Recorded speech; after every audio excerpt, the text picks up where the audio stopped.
সবাইকে স্বাগত জানাচ্ছি গ্লোবাল ভিউজে। আপনাদের সঙ্গে আছি আমি সুস্মিতা দাস। আজ জানাবো আন্তর্জাতিক গণমাধ্যমে আলোচিত সংবাদ ও বিশ্লেষণ। ইসরায়েলের সাথে যুদ্ধের পর দেশব্যাপী মোসাদ গুপ্তচরদের বিরুদ্ধে বড় ধরনের ধরপাকড় অভিযান শুরু করেছে ইরান। দেশটির ইসলামী বিপ্লবী গার্ড বাহিনীর পাশাপাশি নিয়মিত আইন শৃঙ্খলা বাহিনী সারা দেশে ইসরায়েলি গোয়েন্দা সংস্থার এজেন্টদের বিরুদ্ধে এই অভিযান চালাচ্ছে। বিভিন্ন এলাকায় মোতায়েন করা হয়েছে সেনা, বসানো হয়েছে চেকপোস্ট। এই অভিযানে গ্রেফতার করা হয়েছে সন্দেহভাজন কয়েকশো মোসাদ এজেন্টকে। ইরানের ভিন্নপন্থী হিসেবে পরিচিত অনেক মানবাধিকার কর্মী ও রাজনীতিক রয়টার্সকে জানিয়েছে ১৩ জুন ইসরায়েলি বিমান হামলা শুরু হওয়ার পর থেকেই এই ধরপাকড় শুরু করে ইরান। তবে যুদ্ধবিরতি কার্যকরের পরও তা অব্যাহত আছে। রয়টার্সের এক রিপোর্টে বলা হয়, ইরান জুড়ে বিপ্লবী গার্ড বাহিনী ও আধা সামরিক বাহিনী বাসিচের সদস্যরা সতর্ক অবস্থায় রয়েছে। ইরানের কর্মকর্তারা বলছেন, ইসরায়েলি এজেন্ট, জাতিগত বিচ্ছিন্নতাবাদী ও প্রবাসী পিপলস মুজাহিদিন অর্গানাইজেশনের তৎপরতার বিষয়ে সরকার উদ্বিগ্ন। ইরানি কর্তৃপক্ষ জানিয়েছে, খোজেস্তান প্রদেশে তারা ইসরায়েলি গোয়েন্দা সংস্থার ২৬ গুপ্তচরকে আটক করেছে। তাদের কাছ থেকে সামরিক সরঞ্জাম, যোগাযোগ ডিভাইস প্রভৃতি উদ্ধার করা হয়েছে। এছাড়া ইসরায়েলি আগ্রাসনের পর দেশের ভেতর সরকার বিরোধী আন্দোলন জোরদার হয় কিনা সেটি নিয়েও চিন্তিত ছিল সরকার। ভিন্ন মতাবলম্বী অ্যাক্টিভিস্টরা বলছেন, সম্প্রতি বহু মানুষকে সরকার তলব করেছে, গ্রেফতার করেছে অথবা সতর্ক করেছে সরকার বিরোধী তৎপরতার অভিযোগে।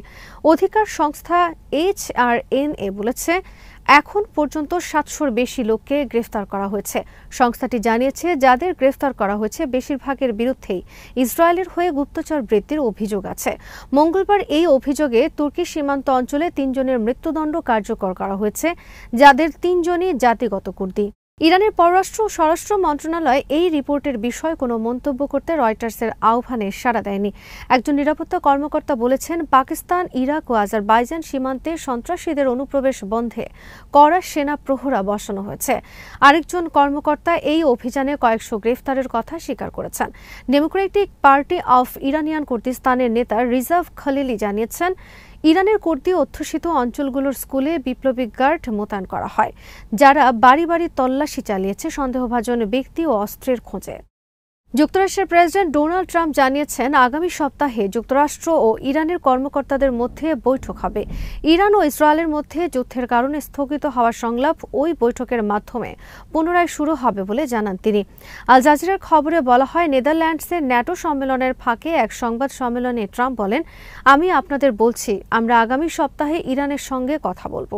একটা চুক্তিও হতে পারে। তিনি বলেন, ইরানের সঙ্গে আবার আলোচনা শুরুর ব্যাপারে তিনি খুব একটা আগ্রহী নন, কারণ যুক্তরাষ্ট্রের হামলায় ইরানের পারমাণবিক কর্মসূচি ধ্বংস হয়ে গেছে। ট্রাম্প বলেন, আমার দৃষ্টিতে ইরান ইসরায়েল যুদ্ধ করেছিল আর এখন যুদ্ধ শেষ। ১২ দিনের যুদ্ধ শেষে ইসরায়েল ও ইরান ক্লান্ত বলে উল্লেখ করেন ট্রাম্প। তিনি বলেন, ইসরায়েল ও ইরান দুপক্ষই ক্লান্ত হয়ে পড়েছে, তবে তাদের মধ্যে সংঘাত আবারও শুরু হতে পারে। ট্রাম্প বলেন, আমি দুপক্ষের সঙ্গেই কথা বলেছি, ওরা দুই পক্ষই ক্লান্ত, কিন্তু এটা কি আবার শুরু হতে পারে? হয়তো কোনোদিন হতে পারে, এমনকি খুব শিগগিরই শুরু হতে পারে। এদিকে আমেরিকায় ইসরায়েলকে বাঁচিয়েছে বলে সোশ্যাল মিডিয়ায় দাবি করেন ট্রাম্প। আর এবার ইসরায়েলি প্রধানমন্ত্রী বেঞ্জামিন নেতানিয়াহুকেও যুক্তরাষ্ট্র রক্ষা করবে বলে মন্তব্য করেছেন তিনি। তার মতে, নেতানিয়াহুকে ক্ষমা করে দেওয়া উচিত। মূলত দুর্নীতির অভিযোগে ইসরায়েলের আদালতে নেতানিয়াহুর বিরুদ্ধে বিচার চলছে, আর সেদিকে ইঙ্গিত করেই ট্রাম্প একথা বলেন। টিআরটি ওয়ার্ল্ডের খবরে বলা হয়েছে, নেতানিয়াহুর বিরুদ্ধে দুর্নীতির মামলার বিচার বন্ধ করার বা তাকে ক্ষমা করে দেওয়ার আহ্বান জানিয়েছেন যুক্তরাষ্ট্রের প্রেসিডেন্ট ডোনাল্ড ট্রাম্প। সামাজিক যোগাযোগ মাধ্যমে এক পোস্টে ট্রাম্প লিখেছেন, নেতানিয়াহুর বিচার অবিলম্বে বাতিল করা উচিত, অথবা এমন এক মহান নায়ককে ক্ষমা করা উচিত যিনি ইসরায়েলের জন্য অনেক কিছু করেছেন। তিনি আরও জানান, সোমবার নেতানিয়াহুর আদালতে হাজিরার কথা রয়েছে বলে তিনি খবর পেয়েছেন। ট্রাম্প বলেন, ইসরায়েলকে বাঁচিয়েছে যুক্তরাষ্ট্র, আর এখন নেতানিয়াহুকেও যুক্তরাষ্ট্রই রক্ষা করবে। বিমান হামলায় ইরানের কয়েকটি গুরুত্বপূর্ণ পরমাণু স্থাপনা গুরুতরভাবে ক্ষতিগ্রস্ত হয়েছে বলে জানিয়েছেন গোয়েন্দা সংস্থা CIA এর পরিচালক জন র্যাডক্লিফ। তিনি বলেছেন, এই ক্ষতি পুষিয়ে নিতে তেহরানের কয়েক বছর সময় লাগবে, তবে মার্কিন হামলায় ইরানের সম্পূর্ণ পরমাণু কর্মসূচি ধ্বংস হয়েছে বলে কোনো দাবি তিনি করেননি। বিবিসির প্রতিবেদনে বলা হয়েছে, CIA পরিচালকের এই মন্তব্য এমন এক সময় এসেছে যখন পেন্টাগনের একটি গোয়েন্দা সংস্থার ফাঁস হওয়া প্রাথমিক রিপোর্টে বলা হয়, যুক্তরাষ্ট্রের বিমান হামলার পরও ইরানের মূল পরমাণু সক্ষমতা বহাল আছে। এই মূল্যায়নে ক্ষুব্ধ হন প্রেসিডেন্ট ডোনাল্ড ট্রাম্প। তিনি বারবার দাবি করে আসছেন ইরানের পরমাণু স্থাপনাগুলো সম্পূর্ণ ধ্বংস করা হয়েছে। বুধবার ট্রাম্প সামাজিক যোগাযোগ মাধ্যমে লেখেন, ভুয়া সংবাদ মাধ্যম মিথ্যা বলছে এবং এমন তথ্য উপস্থাপন করছে যার কোনো ভিত্তি নেই। তবে সিআইএ এর কাছে থাকা তথ্য অনুযায়ী মার্কিন হামলায় ধ্বংস হয়েছে ইরানের পারমাণবিক কর্মসূচির মূল 3 কেন্দ্র। সিআইএ পরিচালক জানান, তাদের কাছে বিশ্বাসযোগ্য উৎস থেকে নতুন গোয়েন্দা তথ্য এসেছে যা নিশ্চিত করে যে ইরানের পরমাণু স্থাপনাগুলোর মধ্যে নাতাঞ্জ, ফোর্দো এবং ইস্পাহানের গুরুত্বপূর্ণ অবকাঠামো ধ্বংস হয়েছে এবং সেগুলো পুনর্গঠন করতে বহু বছর সময় লাগবে। যুক্তরাষ্ট্রের জাতীয় গোয়েন্দা পরিচালক তুলসী গ্যাবার্টো সিআইএ এর এই মূল্যায়নের পক্ষে কথা বলেছেন। তিনি সামাজিক যোগাযোগ মাধ্যম এক্স-এ লিখেছেন, ইরান যদি পুনর্গঠন করতে চায় তবে 3টে স্থাপনাই নতুন করে নির্মাণ করতে হবে। স্যাটেলাইট থেকে তোলা নতুন ছবি অনুযায়ী ফোর্দো ও ইস্পাহানে প্রবেশপথের আশেপাশে একাধিক বড় গর্ত দেখা গেছে। তবে স্থাপনাগুলো যেহেতু মাটির অনেক নিচে, তাই সেগুলোর আসল ক্ষয়ক্ষতি এখনও নিশ্চিতভাবে জানা যায়নি। পেন্টাগনের ডিফেন্স ইন্টেলিজেন্স এজেন্সির ফাঁস হওয়া রিপোর্টে বলা হয়েছে, ইরানের পরমাণু কর্মসূচি এই হামলায় মাত্র কয়েক মাসের জন্য পিছিয়ে গেছে। তবে এই মূল্যায়ন কম আত্মবিশ্বাসে করা হয়েছে বলে মার্কিন প্রতিরক্ষা মন্ত্রী জানিয়েছেন। অন্যান্য তথ্য এলে এই মূল্যায়ন বদলে যেতে পারে বলেও তিনি সতর্ক করেন। ইসরায়েলি গুপ্ত হত্যার আশঙ্কায় বাসভবন ছেড়ে গোপন স্থানে চলে গেছেন ইরানের সর্বোচ্চ নেতা আয়াতুল্লাহ খামেনি। নিউ ইয়র্ক টাইমসের এক খবরে বলা হয়েছে, খামেনি কোথায় এ প্রশ্নই এখন ঘুরপাক খাচ্ছে দেশটির রাজনৈতিক অঙ্গন থেকে শুরু করে মাঠে ময়দানে অনেকের মধ্যে। খবরে বলা হয়, ইরানের একজন টিভি উপস্থাপক খামেনির দফতরের এক কর্মকর্তাকে প্রশ্ন করেন খামেনির খবর সম্পর্কে। তবে খামেনির আর্কাইভ দপ্তরের কর্মকর্তা মেহদি ফাজাইলি সরাসরি কোনো উত্তর দেননি। ফাজাইলি বলেন, আমরাও অনেক জায়গা থেকে এমন উদ্বেগের খবর পাচ্ছি। ইসরায়েল ও যুক্তরাষ্ট্রের ভয়াবহ বোমা হামলার পর আয়াতুল্লাহর নিরাপত্তা নিয়ে বহুজন উদ্বিগ্ন।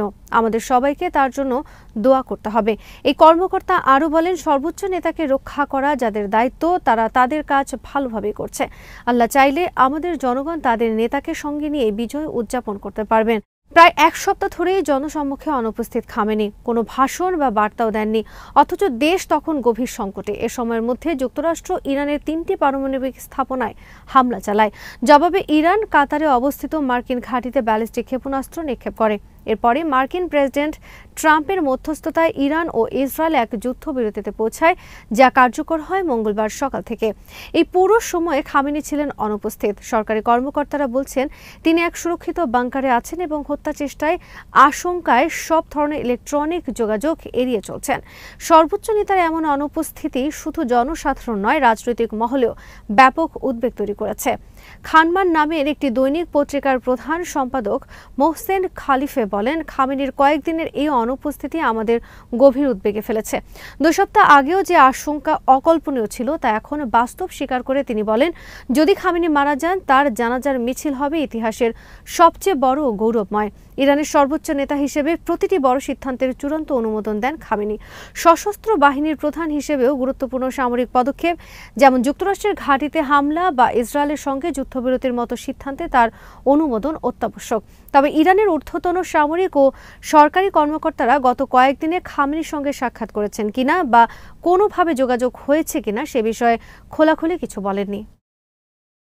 অ্যাম্বুশ হামলায় ইসরায়েলি সেনাদের হত্যার ঘটনার ভিডিও ফুটেজ প্রকাশ করেছে হামাসের সামরিক শাখা আল কাসাম ব্রিগেডস। খান ইউনিসের ওই হামলায় 2টি ইসরায়েলি সামরিক যান ধ্বংস করে প্রতিরোধ যোদ্ধারা। মঙ্গলবারে ওই হামলার ঘটনায় 7 সেনা নিহত হওয়ার কথা স্বীকার করেছে ইসরায়েল।